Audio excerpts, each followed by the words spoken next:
नमस्कार और स्वागत है। आज हम एक ऐसे साम्राज्य की कहानी में उतर रहे हैं जिसकी बुलंदी की मिसालें दी जाती थीं, पर जिसका पतन शायद उतना ही तेज और नाटकीय था। हम बात कर रहे हैं मुगल सल्तनत की। और खास तौर पे उस दौर की जब सल्तनत की चमक फीकी पड़ रही थी। ये कहानी सिर्फ बादशाहों के बदलने की नहीं है, बल्कि एक पूरी व्यवस्था के चरमराने की है। हमारा शुरुआती पॉइंट है साल 1707, औरंगजेब की मौत। ये वो पल था, है ना, जहां से सब कुछ बदलना शुरू हो गया। बिल्कुल, एक युग का अंत था वो। तो आज की इस पड़ताल का मिशन है औरंगजेब के बाद के दौर को समझना, जिसे उत्तर मुगल काल कहते हैं। हमारे पास जो दस्तावेज हैं उनकी मदद से हम ये देखेंगे कि कैसे सिर्फ 150 सालों में एक विशाल साम्राज्य ताश के पत्तों की तरह ढह गया। और ये समझना जरूरी है कि जमीन पहले से ही दरक रही थी। औरंगजेब के लंबे और खर्चीले दक्कन युद्धों ने खजाना खाली कर दिया था। अच्छा। हाँ, और उसकी धार्मिक नीतियों ने साम्राज्य के भीतर कई दरारें पैदा कर दी थीं। तो उसके जाने के बाद जो तूफान आया, उसके लिए हालात एक तरह से पहले से ही तैयार थे। मतलब इमारत पहले से ही कमजोर थी, बस एक बड़े झटके की देर थी। चलिए, तो शुरू करते हैं औरंगजेब के ठीक बाद के दौर से। गद्दी के लिए वही पुरानी खूनी जंग छिड़ गई होगी। बिल्कुल, जो मुगलों की परंपरा सी बन गई थी। इस जंग में औरंगजेब का 63 साल का बेटा मुअज्जम जीता और उसने बहादुर शाह प्रथम का खिताब लिया, 1707 से 1712 तक। सिर्फ 5 साल। हाँ, सिर्फ 5 साल का राज। और इन्हीं 5 सालों में उन्हें एक दिलचस्प नाम मिला, शाह ए बेखबर। मतलब वो बादशाह जिसे कोई खबर ही नहीं। क्या वो वाकई इतने लापरवाह थे? ये एक तरह का तंज था। इतिहासकार खफी खान ने ये नाम इसलिए नहीं दिया कि वो नालायक थे, बल्कि इसलिए कि उनका अंदाज औरंगजेब से बिल्कुल अलग था। कैसे? देखिए, औरंगजेब हर छोटी बात पर नजर रखता था। एक माइक्रो मैनेजर था। बहादुर शाह ने सुलह और समझौते का रास्ता अपनाया। वो चीजों को संभालने की कोशिश कर रहे थे, हर चीज पर काबू पाने की नहीं। तो ये बेखबरी असल में एक अलग तरह की रणनीति थी। कह सकते हैं, उन्होंने आते ही अपने पिता की कुछ सख्त नीतियों को पलटा। राजपूतों से दोस्ती की, शिवाजी के पोते साहू को मुगल कैद से रिहा कर दिया। अच्छा, ये तो बड़ी बात थी। हाँ, ये सोच करके इससे मराठों में फूट पड़ जाएगी, और वैसा हुआ भी। उन्होंने गुरु गोविंद सिंह से भी शांति समझौता किया, लेकिन जब बंदा बहादुर ने विद्रोह किया तो उसके खिलाफ सख्ती भी दिखाई। तो वो बेखबर नहीं थे, बल्कि बिखरे हुए साम्राज्य को जोड़ने की एक आखिरी कोशिश कर रहे थे। लेकिन 5 साल इस विशाल साम्राज्य को संभालने के लिए बहुत कम थे। उनकी मौत के बाद दिल्ली का दरबार फिर से साजिशों का अड्डा बन गया होगा। और इस बार तो हद ही हो गई। अब गद्दी पर कौन बैठेगा, ये बादशाह नहीं बल्कि कोई और तय कर रहा था। और यहीं से वो किंग मेकर वाला दौर शुरू होता है। बिल्कुल, बादशाह बनाने वालों का दौर। हम्म। बहादुर शाह के बाद जहांदार शाह गद्दी पर बैठा 1712 में। लेकिन उसे बिठाने वाला था एक ताकतवर दरबारी, जुल्फिकार खान। तो ये एक बहुत बड़ा मोड़ था। मतलब ताकत का केंद्र बादशाह के महल से निकलकर दरबारियों की हवेलियों में जा रहा था। सही कहा। और जहांदार शाह के 1 साल से भी कम के राज में कुछ ऐसे फैसले हुए जिनका असर बहुत गहरा पड़ा। जैसे कि जुल्फिकार खान ने आते ही एक सिस्टम लागू किया, इजारा सिस्टम। इसका मतलब था कि जमीन का टैक्स वसूलने का काम ठेके पर दे दिया गया, सबसे ऊंची बोली लगाने वाले को। ओहो, इससे तो किसानों पर बहुत बोझ पड़ा होगा। तबाह हो गए किसान। सोचिए, अब किसान सरकार को नहीं, बल्कि एक ऐसे बिचौलिए को जवाब दे था जिसका एकमात्र लक्ष्य मुनाफा कमाना था। इसने ग्रामीण भारत में अस्थिरता की एक नई लहर पैदा कर दी। लेकिन एक अच्छा काम भी हुआ था शायद। हाँ, ये हुआ कि हिंदुओं पर लगने वाला जजिया टैक्स खत्म कर दिया गया। लेकिन ये दौर भी जल्दी खत्म हो गया। और यहीं से कहानी में दो ऐसे किरदारों की एंट्री होती है जो मतलब बादशाहों को अपनी उंगलियों पे नचाने वाले थे। सैयद बंधु। बिल्कुल, अब्दुल्ला खान और हुसैन अली खान, भारतीय इतिहास के सबसे असरदार किंग मेकर्स। इन्होंने जहांदार शाह के भतीजे फर्रुख सियर की मदद की, उसे बादशाह बनाया और जहांदार शाह को रास्ते से हटा दिया 1713 में। तो फर्रुख सियर का दौर जो 1719 तक चला, वो एक कठपुतली बादशाह और उसके आकाओं के बीच की खींचतान का दौर था। सही कहा।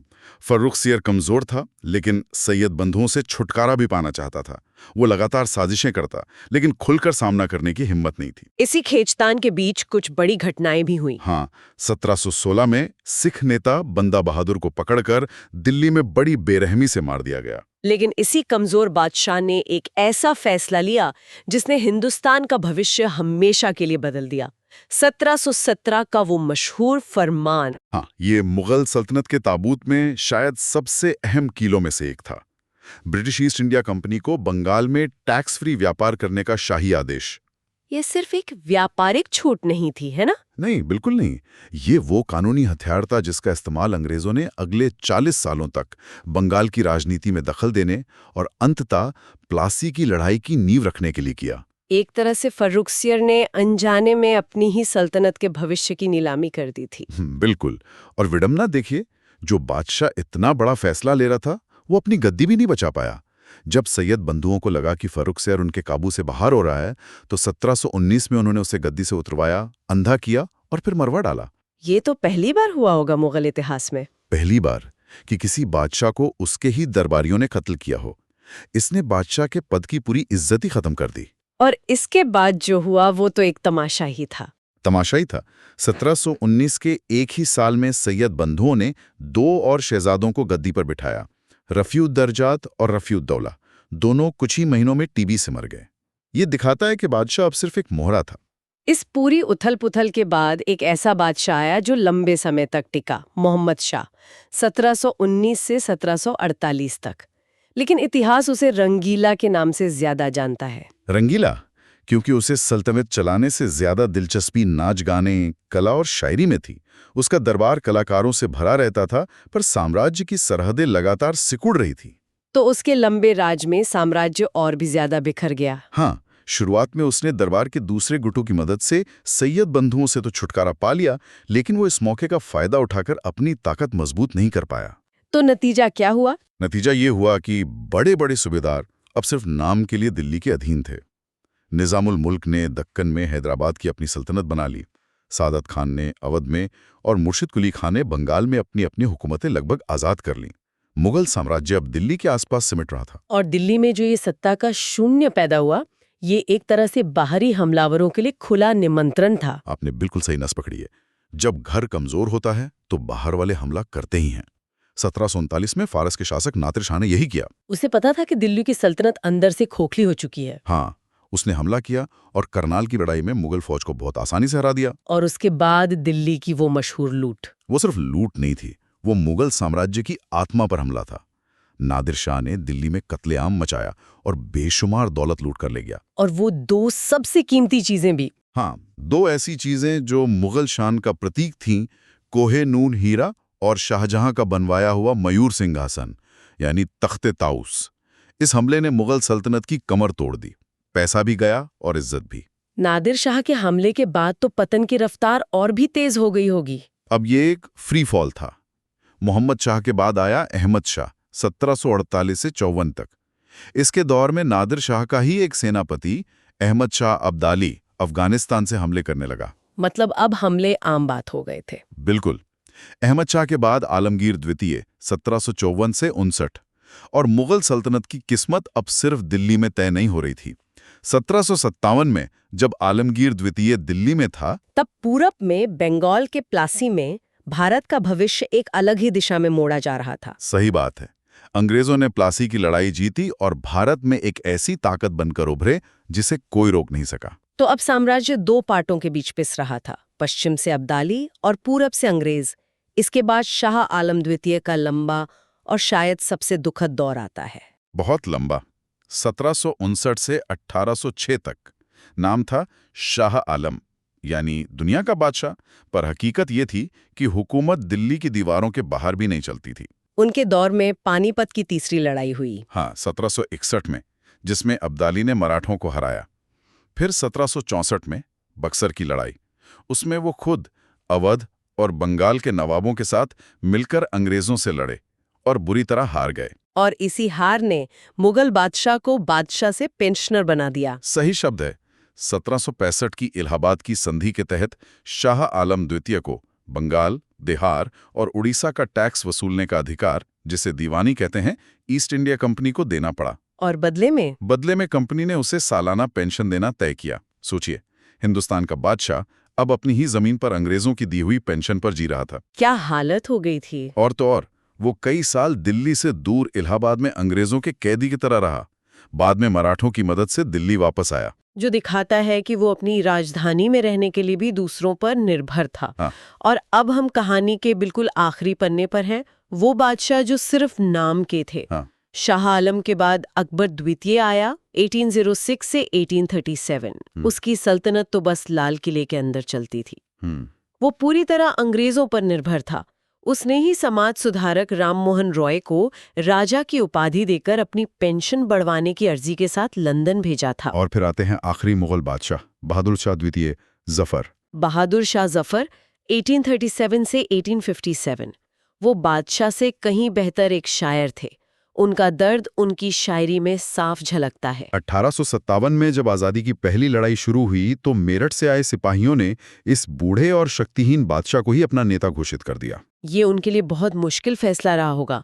उन्होंने हिचकिचाते हुए ये जिम्मेदारी स्वीकार की, लेकिन जब विद्रोह को कुचल दिया गया तो अंग्रेजों ने उन पर मुकदमा चलाया और उन्हें देश निकाला दे दिया। हाँ, उनके बेटों को उनकी आंखों के सामने गोली मार दी और उन्हें बर्मा के रंगून भेज दिया। वहीं 1862 में गुमनामी में उनकी मौत हुई और इसी के साथ बाबर और अकबर के महान वंश का अंत हो गया। एक शानदार शुरुआत का कितना दुखद अंत। तो इन सब का आखिर मतलब क्या निकलता है? हमने देखा कि पतन किसी एक वजह से नहीं हुआ। औरंगजेब के बाद एक भी ऐसा काबिल बादशाह नहीं हुआ जो साम्राज्य को संभाल पाता, और दरबार साजिशों का अड्डा बन गया। बिल्कुल, जहां सैयद बंधुओं जैसे किंग मेकर्स ने बादशाह को अपनी कठपुतली बना दिया। और ये तो ही अंदर की बात, बाहरी हमलों ने भी कोई कसर नहीं छोड़ी। नादिर शाह और अब्दाली, उनके हमलों ने सल्तनत के ताबूत में आखिरी किले ठोकी।